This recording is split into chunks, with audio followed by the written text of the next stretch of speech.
I hope I haven't put anybody on the spot.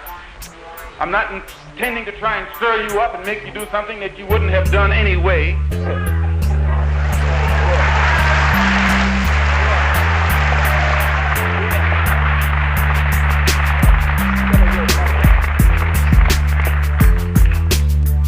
I pray that God will bless you in everything that you do.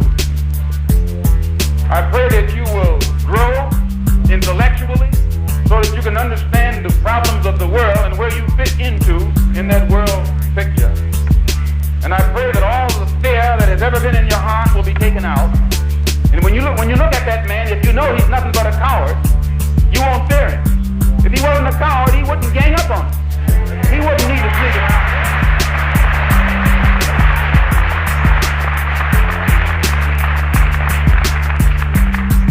Back during slavery, when black people like me talked to the slaves, they didn't kill him. They sent some old house Negro along behind him to undo what he said. You have to read the history of slavery to understand this. There were two kinds of Negroes. There was that old house Negro and the field Negro. And the house Negro always looked out for his master. When the field Negroes got too much out of line, he held them back in check. He put them back on the plantation. The house Negro could afford to do that because he lived better than the field Negro. He ate better, he dressed better, and he lived in a better house. He lived right up next to his master in the attic or the basement. He ate the same food his master ate and wore his same clothes. And he could talk just like his master, good diction. And he loved his master more than his master loved himself. That's why he didn't want his master hurt. If the master got sick, he'd say, "What's the matter, boss? We sick?" When the master's house caught a fire, he'd try and put the fire out. He didn't want his master's house burned. He never wanted his master's property threatened. And he was more defensive of it than the master was. That was the house Negro. But then you had some field Negroes who lived in huts, had nothing to lose.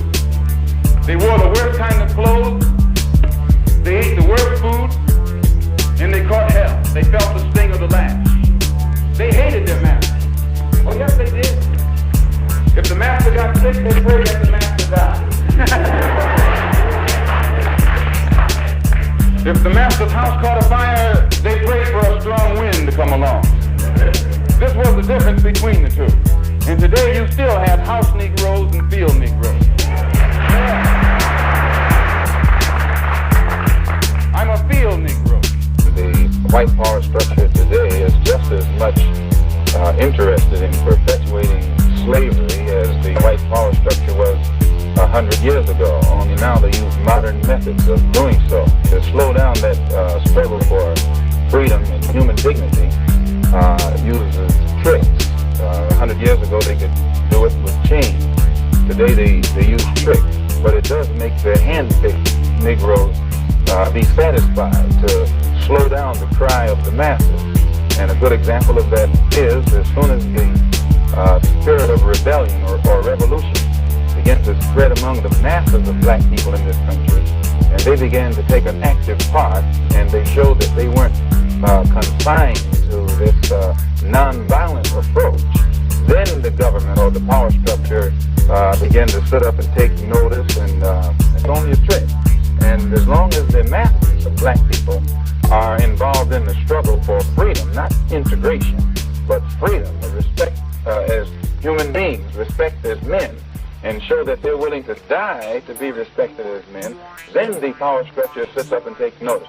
But as long as this mass element is led, and when I say led, I use led in quotes, actually contained by Uncle Tom Negro leaders who hold them back, who tell them turn the other cheek, and things like that, then the white power structure isn't worried at all.